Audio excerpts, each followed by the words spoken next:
Hello, welcome back to my channel. Today I'm doing 10 more writing tips. I'm finding an author or a writer or a poet or someone online and looking at their advice for writing, and I'm going to go through their sort of rules or their guidance, because it's not always strict and fast rules, and see what I think about them, talk about them.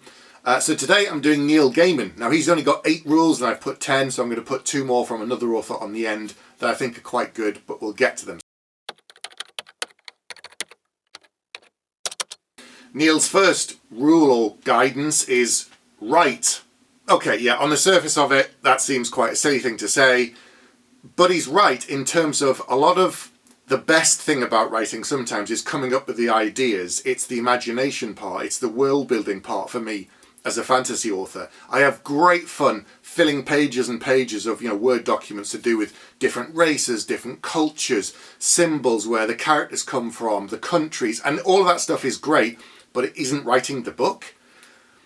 And I know some authors can get caught up in that, and some writers can just spend years doing that, and that isn't actually writing. So his advice to write is, very simplistic and very basic, but it's true in that you need to actually write the book itself and not just keep thinking about it, and not be one of those people that always says, one day I'm going to write a book, because they never actually will. So don't be one of those people. His second rule is put one word after another. Find the right word, put it down. Yeah, okay, that's still pointing to the fact of do the writing. But he's saying find the right word. I think a first draft shouldn't focus on that. I think it should focus on getting it done, getting it out there, getting it out of your head, getting it onto the virtual page. Finding the right word, you can tweak that later. If you spend too long trying to find the right word, you might write 2 sentences when you'd had, a block of time to do a certain number of words or to get a chunk done that you wanted to get done. And if you spend forever fiddling and twiddling over a word, over a particular word and just the phrasing of it, I think that is actually a waste of time, because you can come back and edit the book. And the thing is, you will have to edit the book. No matter how perfect you think the first draft is, no matter how many times you've gone over it before you say that chapter's done and you move on to the next, thinking, I'll never have to come back and edit it. You will. Whether it's an editor, whether it's an agent, whether it's a copy editor, whether it's a proofreader, you're going to have a lot of people looking at the book. They're all going to have an opinion. They're all going to have advice for you.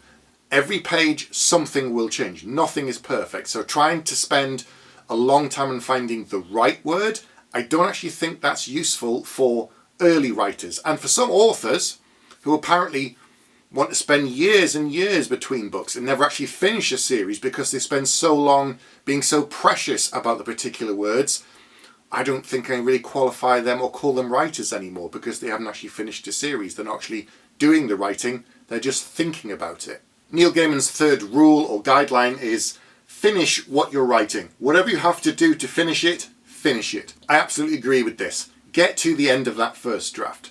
If it takes you 1 year, 2 years, 3 years, 5 years, it doesn't matter. Get to the end of that draft. Don't drop it after 20,000, 50,000 words and go, oh, I'm just struggling on it, I don't want to carry on, I'm just going to stop there. And then you'll go away, and then maybe you'll come back and go, all right, I'll start something new, and that just sits there and it isn't finished. Even if that project doesn't go anywhere, even if that book isn't the one that you think is the best, or when you show it to your friends, they don't think it's the best thing ever, even if it isn't the one that takes you somewhere else, you still should finish that book, because it's important, because you need to finish the story. You need to get it clear in your head and on the page. You'll learn a lot from doing the process of finishing an entire book. Half writing 6, 7, 12 books is nowhere near as useful. And starting another project and another project and just keep doing that and never actually finishing anything, it's not a good idea. Finish the book. I absolutely agree.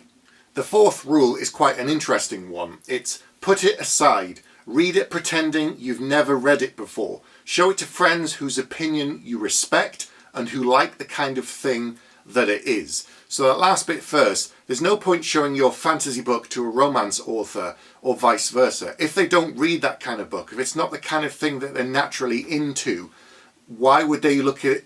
If it was on the bookshelf anyway? They might read it because it's your book, but there again, if they don't like that kind of thing, it's not going to appeal to them. And yes, you could say some books should appeal to all readers and all this kind of nonsense, but I don't believe it for a second. I have issues with genre and how much we narrow things down and tribalize it in some ways. And I talked about this in my interview with Christopher Rocchio not long ago, some of my concerns around it. But genre is helpful, that if you walk into a bookshop and you want to find X, you can walk up to the shelf and find X. People don't just browse through all the sections. So if you've written a mystery, show it to friends who read that kind of thing. They know the genre, they know the rhythms, they know the flows, they know all of the stereotypes and all of the tropes and how it works. So showing them your equivalent of that makes absolute sense. Showing someone who has no interest in that, the feedback you get will not be useful at all. If someone's read 100 thrillers and they read yours and go, it's really good except for this because I feel like it came out of nowhere, you start to set it up a little bit here and then it kind of tails off. We need a few more breadcrumbs, things that will connect it together. Stuff like that. That is useful feedback. But if someone has not read that genre, it's no good. The first thing he said, putting it aside and then read it like you've never read it before. That's quite important. Like when you cook a nice roast dinner or a nice steak, they say leave the meat to rest a little bit. And I think it's the same way with a book. You should finish the draft and then put it aside and get it out of your head in a way. Go off and do something else. I wouldn't rush into writing something new straight away, but that's some people do to kind of clear the cobwebs out and to get rid of the other thing. I would say take a break, rest, recharge, do not write, do not edit, nothing. Total break. Then come back to the book and then try and read it with a little bit of distance, because when you're working on a book, you're so close to it. You kind of head down, hammering away, the things are swirling, the pieces are coming together. That's how it is for me.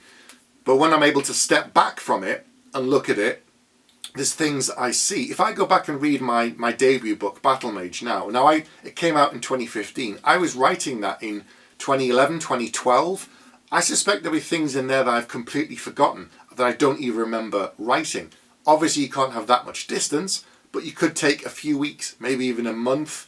And if you want to do something in that time, make some notes about something else, the next project or the next book. But I wouldn't wade straight back into it, because when you come back to that first book, you're going to get back into the weeds again. You're really going to get into the nitty-gritty of, right, now I need to edit it, now I need to work on it, now I need to revise this first draft into a second draft.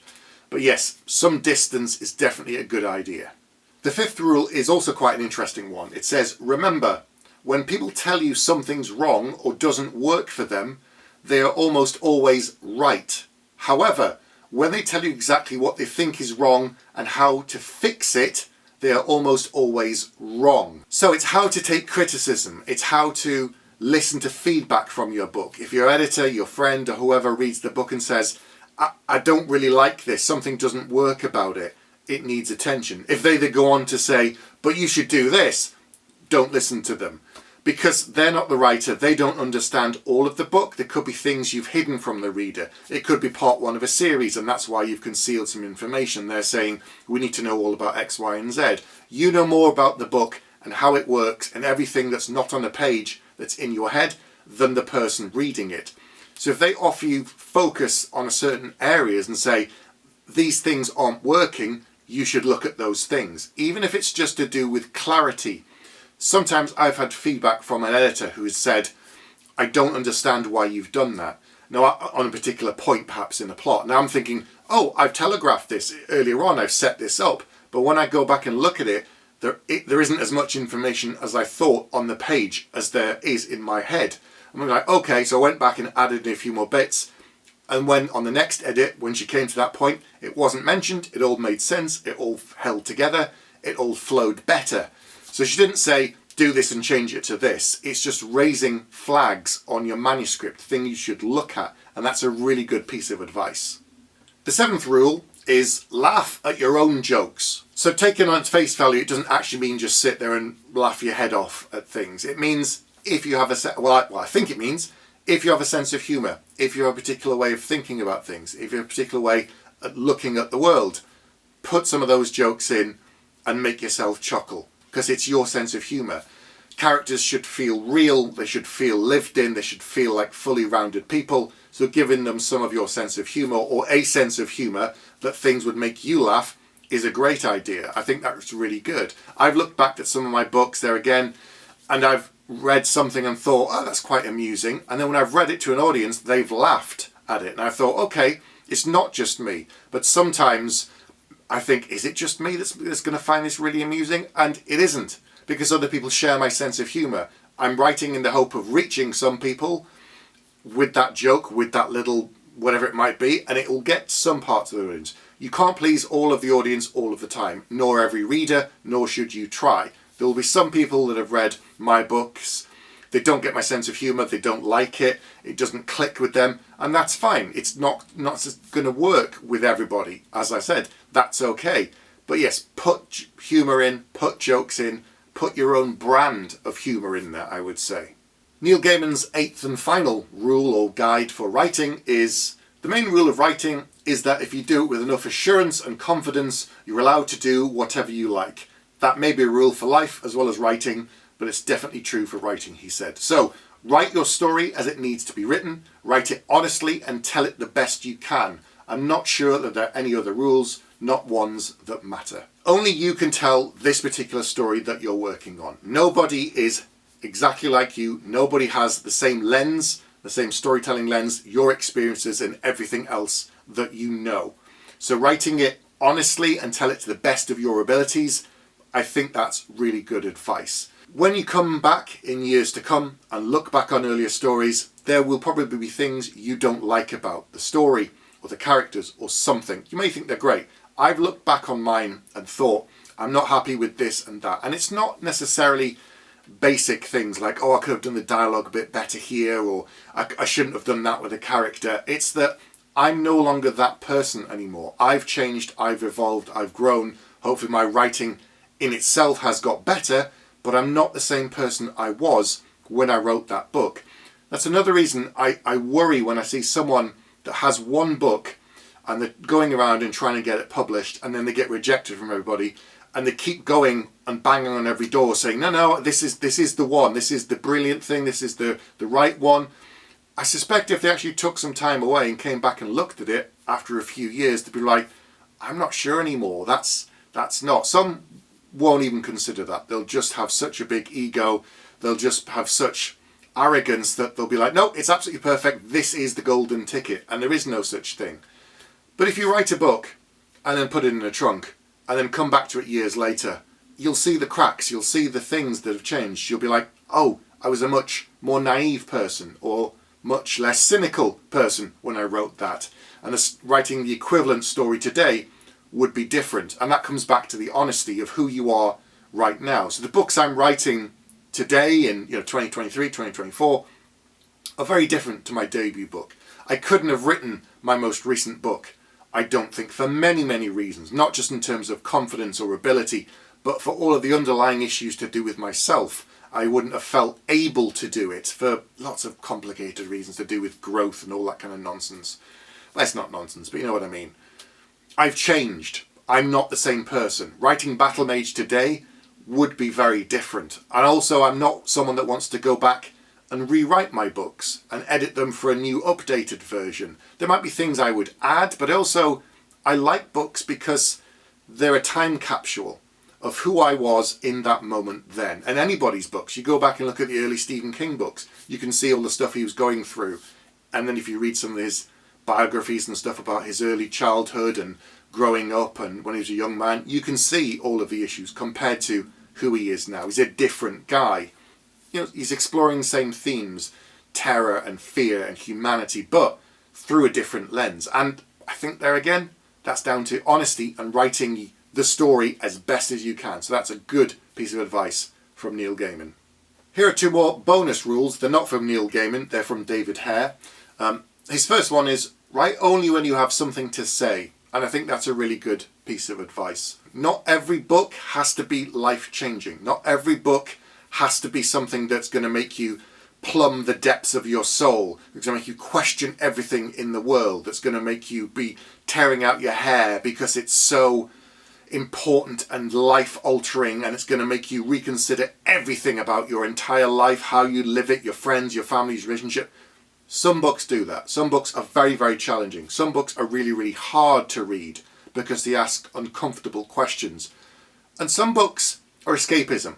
Some books are there to entertain. That's their only and primary focus. They're there to tell a good story, to make the reader have a great adventure, a good time, a romance, whatever it might be. Go on a thrill ride with the main character.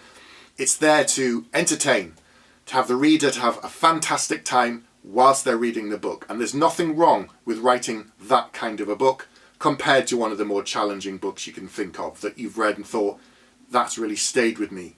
Whether it's fiction or non-fiction or something, you know, about growth and development and self-help books, whatever it might be. But writing when you have something to say, I think is important. Going in with a core idea, a premise, something that you hang the story on that you then write from. Now, whether it's someone who plans their books and details it all out, or you're more of a pantser, or gardener as it's called sometimes, you have a seed of an idea and you let it grow and see where you want to go with it. Even then, you have something to say. There's something that's driving you. There's a seed. There's something that's going to grow. Now, the themes of the book may come out later. It may be that you've had the theme from the beginning and that is what's driving you. But having something to say in any kind of a book is good. Even if it's just you want them to have an exciting adventure, walk away from the book and go, yeah, that was good. I really enjoyed that. And that's a perfectly valid reason to write your book. The other rule I wanted to mention from David Hare, the 10th rule I guess I'm talking about today, is style is the art of getting yourself out of the way, not putting yourself in it.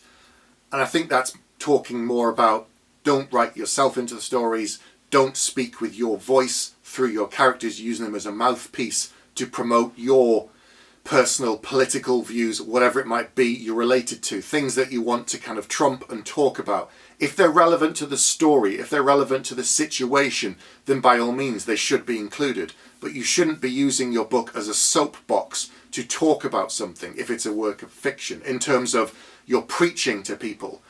I don't mind books that have underlying messages. I don't mind books that are exploring a theme in a balanced and careful way. But if all you're doing is writing a book to bash people over the head and say, this is how it should be, this is what you should be thinking, this is how you should be feeling about this issue, I think that's a complete waste of time. I think you may as well just put it up on a blog. If all you're going to do is lecture someone, I've thrown books across the room when I've had that kind of feeling. I've got 50 pages in and I thought, they're just using this book as an excuse, a thinly veiled layer of story wrapped around the thing that they want to tell the audience about. Now, it might be I would agree with some of what they're saying or disagree. The point is, even if I agree with it, I'll throw the book across the room. I'm not there for a work of fiction to be lectured at. I'll go to university. I'll go and watch a documentary about that and get more information about a particular thing. I'll go to a museum. But if I'm reading your book and it's full of wonderful characters and amazing places and it's adventure, and actually all of that is just like a really thin veneer for the vehicle, which is you telling me something that you think I should know and I should be focused on and I should be worrying about, I'm throwing it across the room.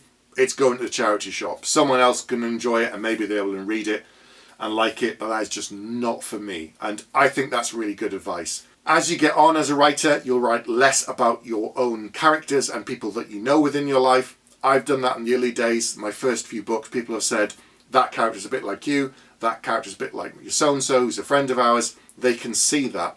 And as I've gone on, those comments have become less and less frequent, to the point where someone says, which of your main characters are most like you? And the answer is none of them. They're all me in that I wrote them and they're all fictional, and a couple of them might have small elements of me, but none of them are me or anybody else that I know at this stage. That's something I think you grow out of as you go along. Before I go, I'm at the end of this, so some people may have logged off already, but before I go, I just want to say thank you to those people who have reached out to me recently in the last few months on social media, through messages, through email, and said how much the channel means to them, how much my videos mean to them, how much being honest and direct and blunt and not waffly means to them. Some people have said, you know, there's a lot of videos out there, a lot of channels, and some of them are just so annoying and they just don't actually give you anything useful. So thank you for those people who have actually made contact with me, and a couple in person at events recently in the UK. That is all I'm going to talk about for today, but I will be back next week with another video.